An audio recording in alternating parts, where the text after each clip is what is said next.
Sir అయిపోయింది త్వరగా కొత్త పాట ఉంది సార్ ఇంతవరకు మనకి సమయాన్ని ఇవ్వడమే చాలా అదృష్టం అనుకోవాలి. ఇంత బిజీ షెడ్యూల్లో కూడా మన ఆహ్వానాన్ని మన్నించి ఇంత దూరం వచ్చారు మనల్ని ఎంకరేజ్ చేయడం కోసం. ఎందుకంటే కవుల్ని పండితుల్ని ఎప్పుడు కూడా సారు ప్రోత్సహిస్తూ ఉంటారు. మేము ఎప్పుడైనా కానీ కాదు లేదనేది ఉండదు. సారు కూడా నేను చెప్తాను తక్కువ రేట్ కలిపి సారు ఎంకరేజ్ చేశారు.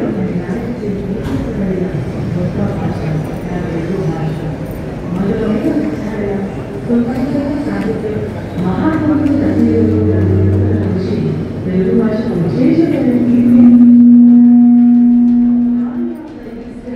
విదేశీయ శైలిలో కొన్నేళ్ల మహోన్నతమైన భాష నా తెలుగు భాష.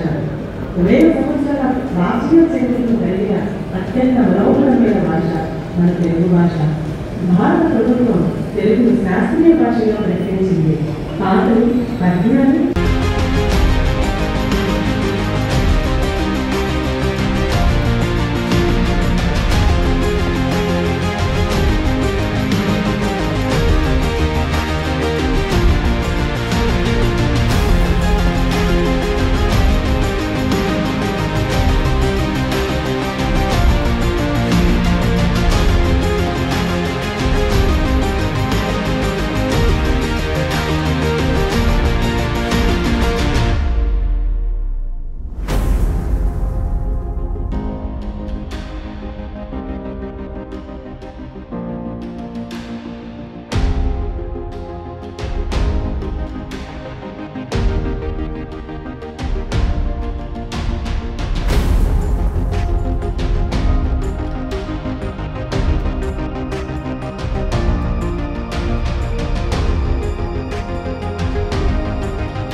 గౌరవించడం. అందుకే శ్రీశ్రీ కళావేదికలో ప్రతి కవికి కూడా గజమాలతో అలంకరించి అక్షరమాలతో పల్లకిలో ఊరేగించి జయధ్వానాలతో సత్కరించి ఒక సాహిత్యపు విప్లవ దీక్ష సన్నాయి డప్పులు ఊగుతుంటే అవి అక్షరాలకు ఇచ్చేటువంటి జయ ఘోషలుగా మనం భావించాలి.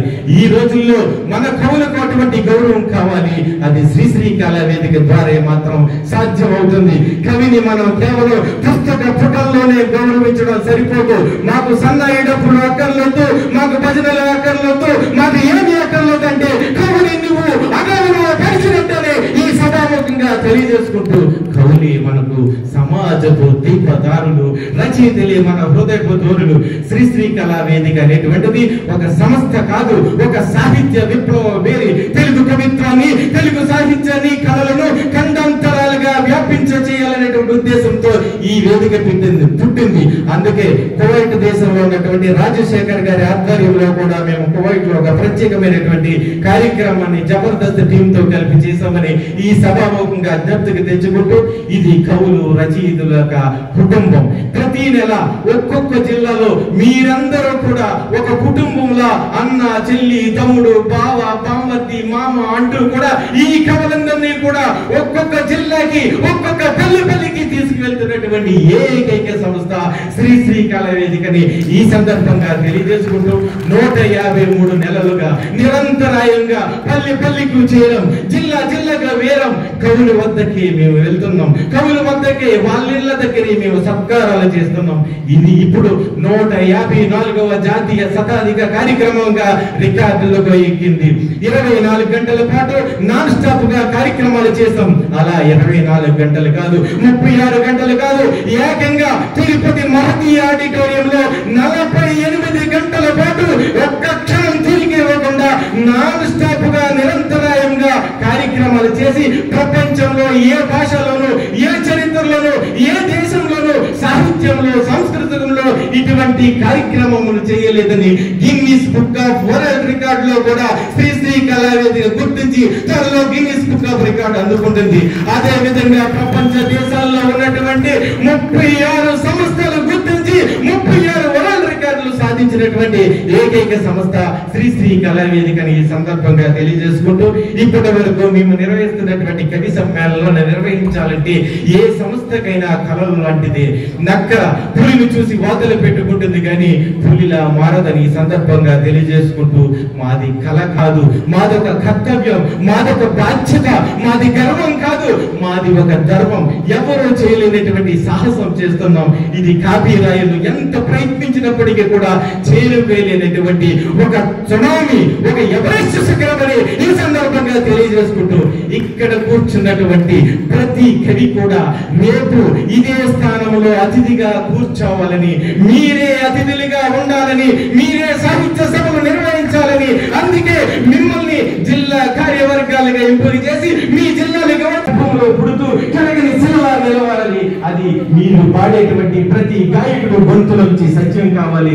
ఎప్పటికీ వాళ్ళేనటువంటి సంప్రదాయాన్ని మనం తుడిచిపెట్టాలని ఈ సందర్భంగా తెలియజేసుకుంటూ, మేము వచ్చే సెప్టెంబర్ నెలతో పాటు అక్టోబర్ నెలలో అన్నమయ్య జిల్లాలో కూడా 156వ జాతీయ శతాధిక కవి సమ్మేళనాన్ని నిర్వహిస్తున్నామని, 157వ జాతీయ శతాధిక కవి సమ్మేళనాన్ని కార్యక్రమ ఏర్పాటులో తోడ్పాటును అందించినటువంటి స్థానికులు విజయ్ గారికి మేము శ్రీ కళావేదిక తరఫున ప్రత్యేకమైన అభినందనలు తెలియజేసుకుంటూ, అదేవిధంగా మాకు అత్యంత సన్నిహితులైనటువంటి సాహితీవేత్త రాజ్యలక్ష్మి గారికి కూడా సభాముఖంగా ధన్యవాదాలు తెలియజేసుకుంటూ, నాకు ఈ అవకాశం ఇచ్చినటువంటి నరసరావుపేట పల్నాడు జిల్లా కార్యవర్గానందరికీ కూడా పేరు పేరున హృదయపూర్వక ధన్యవాదాలు తెలియజేసుకుంటూ, ఎవరి పేరైనా మర్చిపోయి ఉంటే క్షమించాలని సభాముఖంగా కోరుకుంటున్నాను. Thank you very much. ధన్యవాదాలు సార్. ఎంతో స్ఫూర్తిదాయకంగా, ఉత్తేజభరితంగా చక్కటి సందేశాన్ని మాకు అందించినందుకు మీకు ధన్యవాదాలు తెలియజేస్తున్నాము. మన తెలుగు యొక్క గొప్పతనాన్ని తెలియజేస్తూ, మన తెలుగు యొక్క కవుల ప్రాశస్త్యాన్ని తెలియజేస్తూ ఒక మంచి పాట, అద్భుతమైన పాట రాయడం జరిగింది. సార్ ఆన్ చేస్తారు, జస్ట్ ఆన్ చేస్తారు సార్, మీ పర్మిషన్ కొద్దీ. మన గుర్తుకొచ్చేది శ్రీకృష్ణదేవరాయలు గారు. తెలుగు జాతరని గుర్తుకొచ్చేది అమ్మ ఎన్టీ రామారావు గారు. అందుకని ఉత్తేజం రావాలంటే తెలుగు మీద లేవరా తెచ్చిపోయి సాగాలని ప్రతి మీటింగ్ మేము పాట వేస్తూ ఉంటాం. ఎందుకంటే ప్రజలు చైతన్యవంతులు కావాలి, ఉత్సాహం రావాలి, విప్లవాన్ని రచించాలంటే ఇటువంటి పాటలన్నీ కూడా మనం వింటా ఉండాలి, పాడుతూ ఉండాలి. అదేవిధంగా ఆ రోజు శ్రీకృష్ణదేవరాయలు గారు దేశ భాషలందు తెలుగు లెస్సని చెప్పడం జరిగింది. అమ్మ ఎన్టీ రామారావు గారు తెలుగు జాతి గురించి ప్రపంచవ్యాప్తంగా మరి తెలుగుదేశం పార్టీ పెట్టి తెలుగు జాతికి గొప్పతనాన్ని చాటి చెప్పి ఇవాళ సుదీర్ఘమైన ప్రయాణం చేస్తున్న మరి అన్న రామారావు గారి తెలుగుదేశం పార్టీ తరఫున తెలుగు జాతి యొక్క గొప్పతనాన్ని తెలియజేస్తూ మరి ఈ కార్యక్రమాన్ని చేపట్టి నిజంగా ప్రతి తెలుగు భాషా దినోత్సవం రోజు మేమందరం స్మరించేది శ్రీకృష్ణదేవరాయలు గారి యొక్క పేరు, అన్న ఎన్టీ రామారావు గారి పేరు. అదేవిధంగా పల్నాడు గడ్డ కవులకి, రచయితలకి, గాయకులకి, పోరాట యోధులకి పురిటి గడ్డ ఈ పల్నాడు గడ్డ. శ్రీరాముడు నడయాడిన పల్నాడు గడ్డ, బొమ్మడి పోతున నడిచిన నేల. అదేవిధంగా బ్రహ్మనాయుడు, చిన్న చిన్న రాళ్ళు, చిల్లర దేవుళ్ళు పల్నాడు సీమ.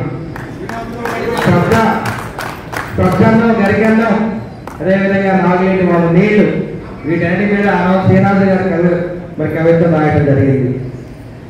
ఒక గొప్ప చరిత్ర ఉన్న పల్నాడు జిల్లా, పల్నాడు సీమ మరి ఇటువంటి గొప్పతనాన్ని, తెలుగు భాషని గొప్పతనాన్ని పైకి తీసుకొచ్చిన ఎందరో కవులు, గాయకులు, మేధావులు ఉన్నారు.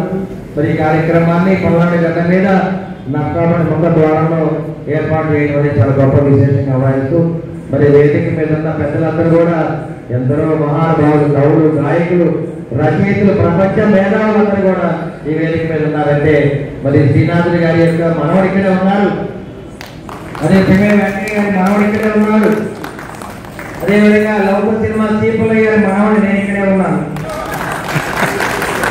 ఆ మధ్యలో సావిత్రి గారి యొక్క మనవరాలు కూడా ఇక్కడే ఉన్నారు. ఆ రోజుల్లో గుర్ర జాతి గారి మనవడు కూడా ఇక్కడ, మనవరాలు ఇక్కడే ఉన్నారు.